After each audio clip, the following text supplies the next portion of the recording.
तो यहाँ पे देखिए पौधे से पूछा जाएगा आपका प्रश्न, ठीक है।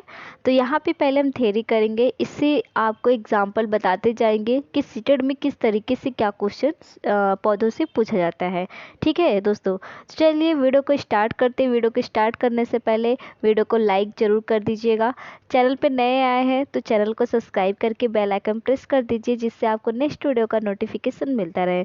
दोस्तों यहाँ पे देखिए, पहले हम टॉपिक आज का है पौधा, जो कि पौधे में सबसे पहला यहाँ पे टॉपिक है नेपेंथिस। तो नेपेंथिस में बार बार आपका एग्ज़ाम में पूछा जाता है, तो किस तरीके से क्या क्वेश्चन पूछा जाता है तो वो देखेंगे आगे। पहले हम थ्योरी पढ़ते हैं, ठीक है। फटाफट आप इसे नोट करते जाइए जो चीज़ें मैं आपको करा रही हूँ, क्योंकि आपको पहले ही मैंने आपको बताया कि आप एक नोटबुक और एक पेन लेके ज़रूर बैठिए। जो चीज़ें मैं आपको यहाँ पे कराई जा रही हूँ उसको वन लाइनर आप फटाफट बनाते जाइए। जो आपको एग्ज़ाम से पहले 10 दिन का जो रिवीजन होता है ना, वो बहुत ही मोस्ट इम्पॉर्टेंट, क्योंकि वो टाइम ऐसा होता है कि जो आपने 1-2 महीने में क्या तैयारी कर रखी हुई है, क्या किस तरीके से क्या नोट्स बनाए हैं ना, वो सब कुछ 10 दिन के अंदर जो चीज़ें इसको आप ओपन करेंगे ना, फिर इसके बाद आपको सिर्फ देखना होगा, सिर्फ रिवीजन, और वो चीज़ें बहुत ही मजबूती तरीके से याद होता है और काफ़ी टाइम तक, मतलब बहुत लंबे समय तक आपका तैयार ऐसे बना रहता है। क्योंकि मेरा खुद का एक्सपीरियंस है, मैंने जब यूपी टेट का एग्ज़ाम दिया था, सीटेट का एग्ज़ाम दिया था, तो मेरा यही चीज़ आगे का टारगेट बना रहा और मैं ऐसे ही आगे करती, इसलिए आपको भी बता रही हूँ कि सीटेट में कैसे क्या करना चाहिए, ठीक है। तो यहाँ पे देखिए नेपेंथिस के बारे में बात करते हैं कि नेपेंथिस नामक पौधा जो कि इंडोनेशिया, ऑस्ट्रेलिया और भारत के मेघालय में पाया जाता है। तो नेपेंथिस आपने देखा कि नेपेंथिस कहाँ कहाँ पाया जाता है, पहले ये आप सुनिए। नेपेंथिस में आप देखिए सबसे पहले यहाँ पे आपको देखने को मिलेगा इंडोनेशिया, ऑस्ट्रेलिया और मेघालय में, ठीक है। भारत के मेघालय में, ऑस्ट्रेलिया, इंडोनेशिया में ये नेपेंथिस पौधा आपको देखने को मिलेगा। और ये कहीं नहीं, देख लीजिए इस तरीके से नेपेंथिस पौधा होता है। देखिए ये नेपेंथिस पौधा आपका देखने को मिलेगा, इस तरीके घड़े नुमा आकार का होता है। और इसके बाद यहाँ पे देखिए जो इसके पत्ती का होता है, इसका एक ढक्कन तरीके से होता है, जो कि इसमें से एक प्रकार की खुशबू निकलती है, जिससे जो कीड़े मकोड़े होते हैं, मेढक, ये सब इसकी तरफ आकर्षित होते हैं और आकर्षित होकर इसी में ये अंदर चले जाता है। और ये जो पत्ती है इसका मुख ये ढक लेता है। मुख ढकने से जब तक कि वो कीड़े मकोड़े से वो क्या करते हैं, अपने कीड़े मकोड़ों को खा नहीं जाते, तब तक ये यहाँ इसका ढक्कन नहीं खुलता। और ये कहाँ पे सबसे ज़्यादा पाया जाता है, तो ये जहाँ पे नाइट्रोजन की कमी होती है। कहाँ पे?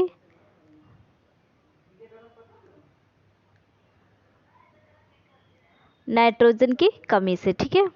अब बात करते हैं, चलिए दूसरा हम पॉइंट पढ़ते हैं। यहाँ पे देखिए दूसरा पॉइंट, यहाँ पे देखिए यह पौधा कीड़े मकोड़े और छोटे जीवों का शिकार करता है।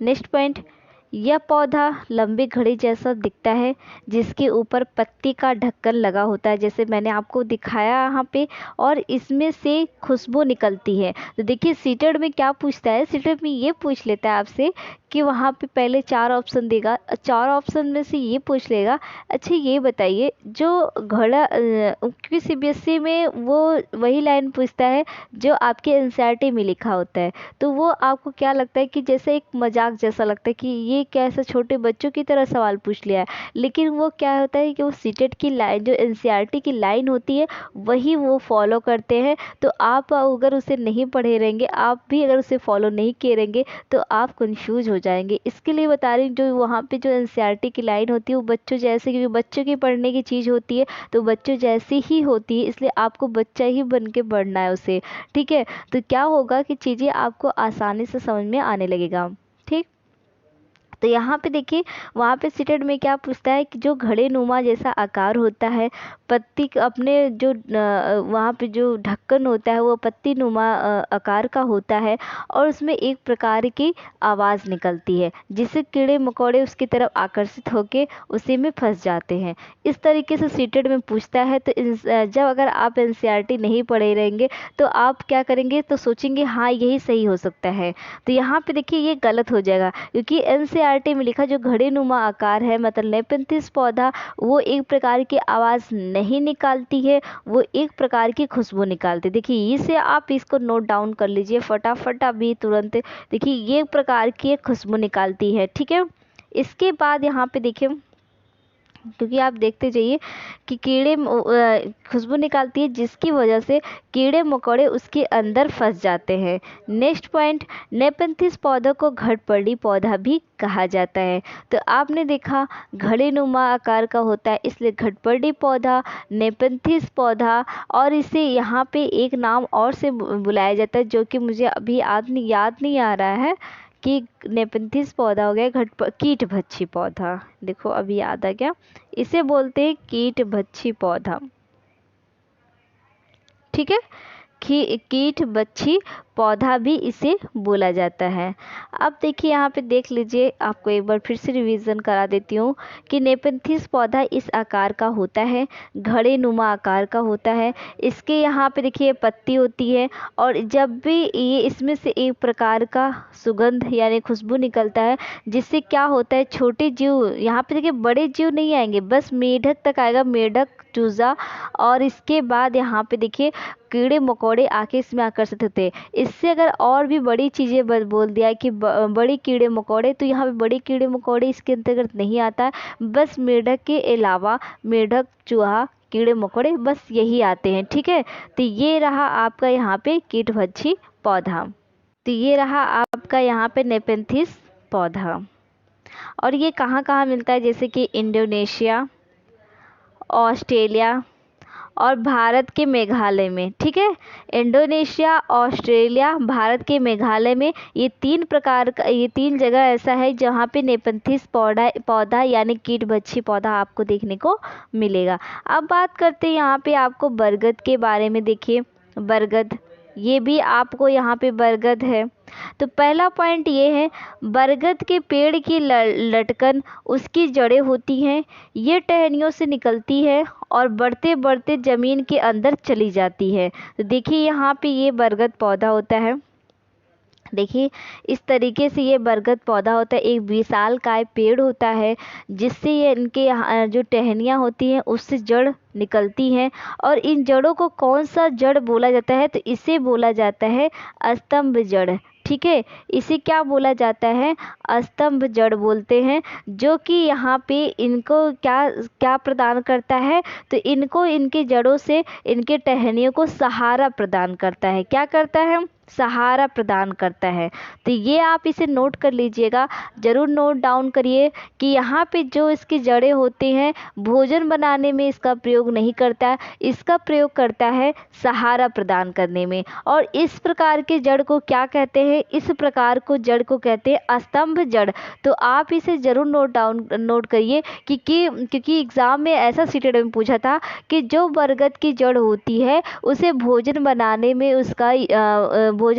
में ये मतलब मदद करता है, इसकी जड़ें को इस तरीके से वहाँ पे कहा गया था। क्योंकि जब आपको कथन और निष्कर्ष दे दिया जाता है, 4 ऑप्शन दे दिया जाता है, तो 4 ऑप्शन में यहाँ पे एक ऑप्शन ये भी दे दिया जाएगा और पूछ लिया जाएगा इनमें से कौन सा गलत है और कितने सही, ठीक है। तो इस तरीके से आपके एग्ज़ाम में ये पूछा जाता है। और उसमें सबसे मतलब पॉइंट क्या होता है कि आपको बरगद के बारे में एनसीईआरटी में जितनी चीज़ें लिखी होती है सारा चीज़ें सब कुछ पढ़ना होता है, जिससे क्या होगा कि आपकी एक एक लाइन क्लियर होनी चाहिए, ठीक है। तो वहाँ पे देखिए ये कहा गया कि जो कि उनके जो जड़ होते हैं भोजन बनाने में उनका प्रयोग करते हैं। तो ये भोजन बनाने में नहीं, ये इनकी जो जड़ें होती हैं जो टहनियों से लटक कर ज़मीन में धंस जाती है, वो किस लिए प्रयोग होता है, वो उसे सहारा प्रदान करने में प्रयोग होता है, ठीक है। तो ये क्या होता है कि ये सहारा प्रदान करने में होता है। और इस जड़ों को क्या कहते हैं, तो इस जड़ को कहते हैं स्तंभ जड़। तो ये बात आप इसे नोट करिए, ये एक विशालकाय पेड़ होता है, इसकी मोटी मोटी टहनियाँ होती हैं, उस टहनियों से निकलता है जड़, जिस जड़ को कहते हैं स्तंभ जड़। और इन जड़ों का क्या काम होता है, इन जड़ों का काम होता है सहारा प्रदान करना। आई होप आपको अच्छे से समझ में आ गया होगा, ठीक है। आप देखिए देखिए यहाँ पे दिया गया है, ये जड़ें मजबूत खंभों की तरह पेड़ को सहारा देती है। देखिए यही बात आपको हम अच्छे से बताएं, वही चीज़ यहाँ पे लाइन में लिखा हुआ है, क्योंकि ये लाइन आपको एनसीईआरटी में देखने को मिलेगा। जो चीज़ें मैंने यहाँ आपको सरल लैंग्वेज में दिखाया है, ठीक है। ये यहाँ पे देखिए, ये किसका, यहाँ पे देखिए पेड़ रेगिस्तानी ओक। कौन सा पेड़ होता है? ये रेगिस्तानी ओक, सॉरी, ये यहाँ पे देखिए रेगिस्तानी, ठीक है, ये यहाँ पे रेगिस्तानी ओक। इसके बारे में हम पढ़ेंगे, रेगिस्तानी ओक क्या होता है, ठीक है। पहला पॉइंट ये है, ऑस्ट्रेलिया में रेगिस्तानी ओक पेड़ पाया जाता है। आप इसे पहले नोट डाउन करिए, क्योंकि रेगिस्तान से रिलेटेड है तो बहुत सारे लोग इसे ऑस्ट्रेलिया ना करके यहाँ पे ऑप्शन राजस्थान भी दे सकता है और ऑस्ट्रेलिया भी रहेगा, लेकिन ऑस्ट्रेलिया बहुत कम ही लोग को, जिसको जो पढ़ा रहेगा उसी को पता रहेगा, बाकी सब रेगिस्तानी ओक समझ के राजस्थान लगा देंगे, ठीक है। तो ये बात आप इसे नोट कर लेना बढ़िया सा, क्योंकि ये चीज़ें आपको फिर देखने को मिलेगा तो फिर आप हो जाएंगे परेशान, ठीक है। तो ये बात कर रेगिस्तानी ओक, यहाँ पे देख लीजिए, ये है रेगिस्तानी ओक। पहला पॉइंट ये है इसका, ये रेगिस्तानी ओक कहाँ पाया जाता है? तो ये पाया जाता है आपका ऑस्ट्रेलिया में। कहाँ पे ये पाया जाता है? ये ऑस्ट्रेलिया में, जिसकी ऊंचाई 11 से 12 फीट है। तो यहाँ पे देख लीजिए, ये देखिए, ये देखिए 11 से 12 फीट ये ऊंची होती है। ये क्या होता है कि इनकी पत्तियां बहुत ही कम होती हैं। क्या होती है? इनकी पत्तियां बहुत ही कम होती हैं। तो ये भी देख लीजिए, ये रेगिस्तानी ओक ऑस्ट्रेलिया में पाया जाता है। इसकी जो हाइट होती है, यानी ऊंचाई जो होती है, वो 11 से 12 फीट होती है। इनमें पत्तियां बहुत ही कम पाई जाती हैं। नेक्स्ट पॉइंट है, इसकी जड़ें ज़मीन के अंदर 250 से 300 फीट तक होती है। देखिए ये ऑस्ट्रेलिया में पाया जाता है। यहाँ पे पानी की कमी होती है, इसलिए इसकी जो जड़ें होती हैं वो 250 से 300 फीट तक नीचे होती है। इसके बाद देखिए यहाँ पे, जब तक पानी तक ना पहुंच जाए, यह पानी पेड़ के तने में जमा होता रहता है।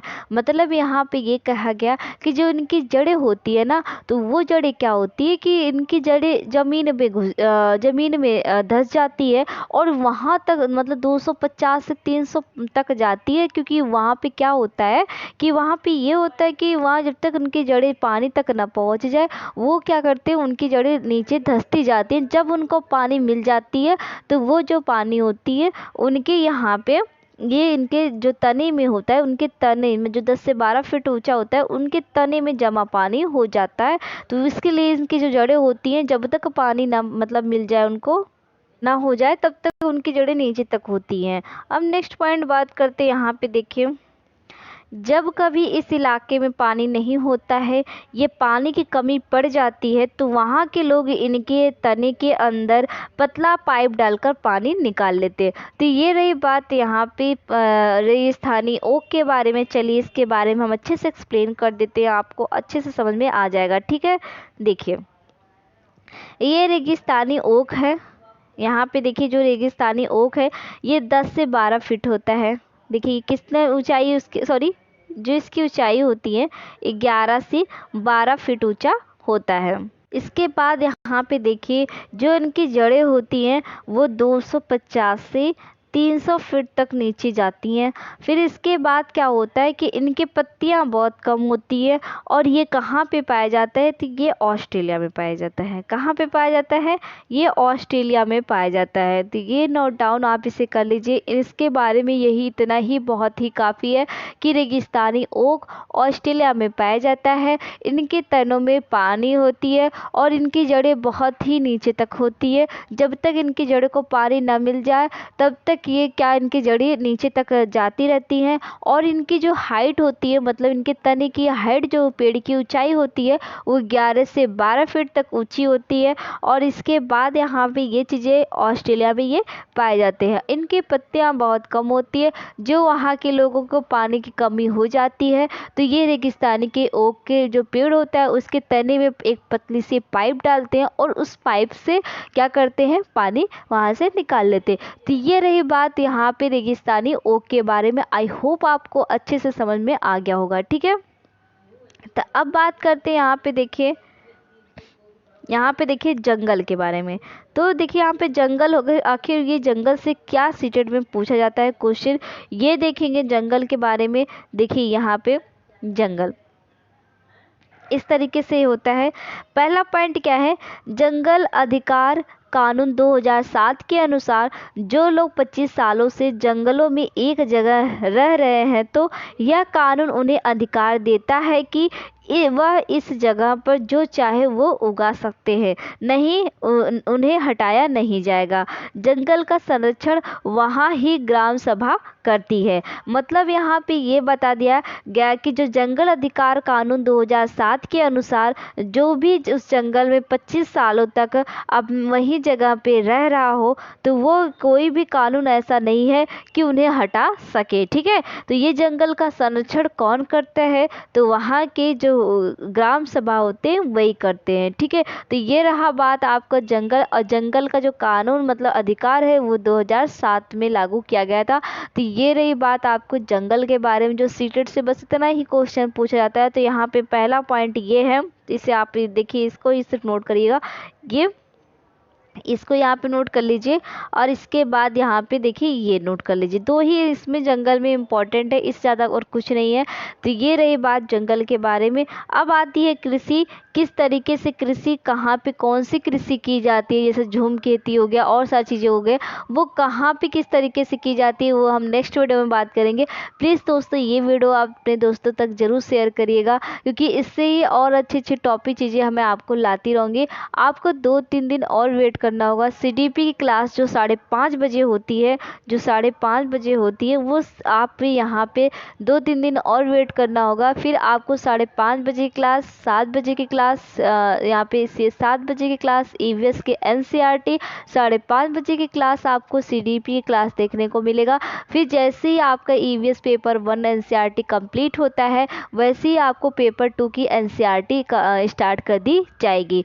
तो ये रही बात, यहाँ पे इंफॉर्मेशन देनी थी जो कि बहुत ही इंपॉर्टेंट है आपके एग्ज़ाम पॉइंट ऑफ व्यू। ठीक है, तो अब मिलते हैं हम लोग नेक्स्ट वीडियो में। अगर ये वीडियो आपको पसंद आए तो प्लीज़ अपने दोस्तों के पास शेयर करिएगा, वीडियो को लाइक कर दीजिएगा, चैनल पर नए आए हैं तो चैनल को सब्सक्राइब करके बेल आइकन प्रेस कर दीजिए, जिससे आपको नेक्स्ट वीडियो का नोटिफिकेशन मिलता रहे। तो मिलते हैं लोग नेक्स्ट वीडियो में। Thank you for watch video.